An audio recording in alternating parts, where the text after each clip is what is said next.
আজকে আমরা গেছিলাম হাওড়া জেলায় ডোমজুর ইস্কন মন্দিরে। আর আজকে স্পেশালি ছিল হোলির দিন, দোল পূর্ণিমা। তাই আমরা চলে গেছিলাম ডোমজুর ইস্কন মন্দিরে। ডোমজুর ইস্কন মন্দিরের ট্যুর গাইডটা আপনাদের আমি অবশ্যই দেব। ভিডিওটা তার সর্বপ্রথম আপনাদের লাইক অ্যান্ড সাবস্ক্রাইব করে আমার পাশে থাকতে হবে। চলুন দেখা যাক ডোমজুর ইস্কন মন্দিরের ট্যুর গাইড। আজকে আমরা যাব হাওড়া জেলায় ডোমজুর ইস্কন মন্দির। আর স্পেশালি আজকে হোলির জন্যে আমরা আজকে ইস্কন মন্দিরের ট্যুর আপনাদের সঙ্গে শেয়ার করতে চলেছি। ভিডিওটা প্রচুর ভালো লাগবে। ভিডিওটা যদি ভালো লাগে লাইক অ্যান্ড সাবস্ক্রাইব করবেন, আর অবশ্যই বন্ধুদের সাথে শেয়ার করবেন। চলো দেখা যাক। এখন আপাতত 4:46 বাজে, আর আমরা এখন ডোমজুর ইস্কন মন্দিরের উদ্দেশ্যে বেরিয়ে পড়েছি। প্রথমে ডোমজুর ইস্কন মন্দিরে কিভাবে আসবে? আপনারা হাওড়া স্টেশন বা হাওড়া বাস স্ট্যান্ড থেকে 63 নম্বর বাস বা হাওড়া স্টেশন থেকে আমতা লোকাল ধরেই সরাসরি চলে আসতে পারবেন ডোমজুর। আর ডোমজুর থেকে নেমে টোটো বা অটোওয়ালাকে আপনারা যদি বলেন ডোমজুর ইস্কন মন্দির যাবেন, তাহলে পুরো মন্দিরের সামনে আপনাদের নামিয়ে দেবে। আর সাইডেই আছে বিশেষত নীলাঞ্জনা পার্ক, যেটি একটি ভালোই পার্ক। क्या गुंडा बनेगा रे तू? जलवा है हमारा। অবশ্যই আসতে পারেন আর পার্কটা তো ঘুরে দেখতে পারেন। আর যদি পার্কের ভিডিও চান তাহলে নিচে কমেন্ট অবশ্যই করবেন। নেক্সট ভিডিও নীলাঞ্জনা পার্ক নিয়েই হবে।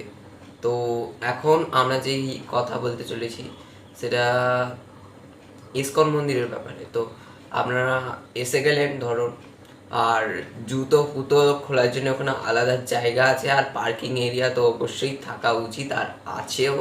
পার্কিং করে আপনারা বাইক নিয়ে এলেন বা সাইকেল নিয়ে এলেন, বাইরেও পার্ক করতে পারেন, বা ভেতরের মন্দিরেও জায়গা আছে। ভেতরের মন্দিরটা খুব অসাধারণ সুন্দর।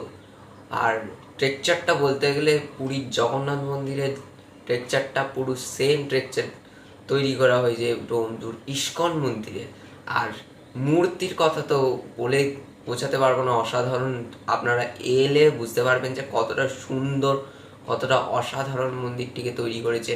আর বিশেষত আমরা হোলির দিনকে গেছিলাম, তো ভিড় অবশ্যই অনেক বেশি ভিড় ছিল। অথচ ভিড় কাটতে কাটতে আমরা মন্দিরে প্রবেশ করি, আর সেখানে খিচুড়ি ভোগ দিচ্ছিল, আর নানা রকম অ্যাক্টিভিটি আছে, যেমন তোমার বোট, আপনারা বোট চাইতে চাপতে পারেন। অথচ নীলাঞ্জনা পার্কেও নানা রকম অ্যাক্টিভিটি আছে। আপনারা এলেন পাশে নীলাঞ্জনা পার্ক, নীলাঞ্জনা পার্কেও ঘুরতে পারেন, অথবা ইস্কন মন্দিরেও ঢুকতে পারেন। দুটো একই কাজ একসাথে করতে পারেন। অবশ্যই আসতে পারেন আর খুব এনজয় হবে। চলো দেখা যাক আমরা কীভাবে গেলাম ডোমজুর ইস্কন মন্দিরে।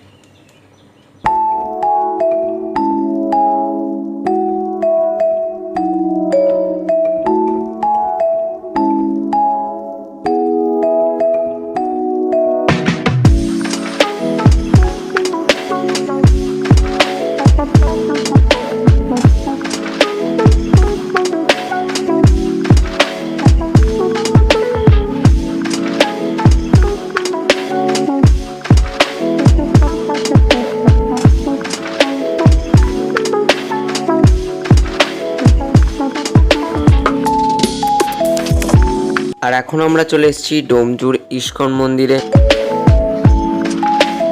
कृष्ण कृष्ण हरे हरे हरे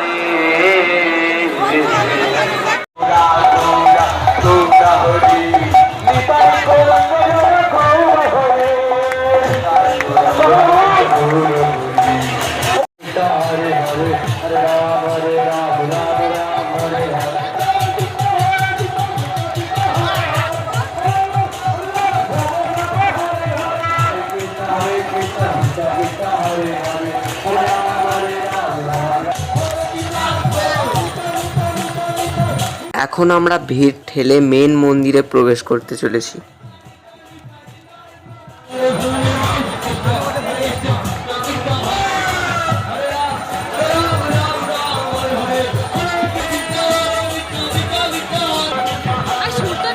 এবার আপনাদের একটা শান্তির অনুভূতি হবে।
এরম যদি ইন্টারেস্টিং ভিডিও চান তাহলে চ্যানেলটিকে সাবস্ক্রাইব করুন। আবার দেখা হচ্ছে একটা নতুন ভিডিওর সঙ্গে। Bye by.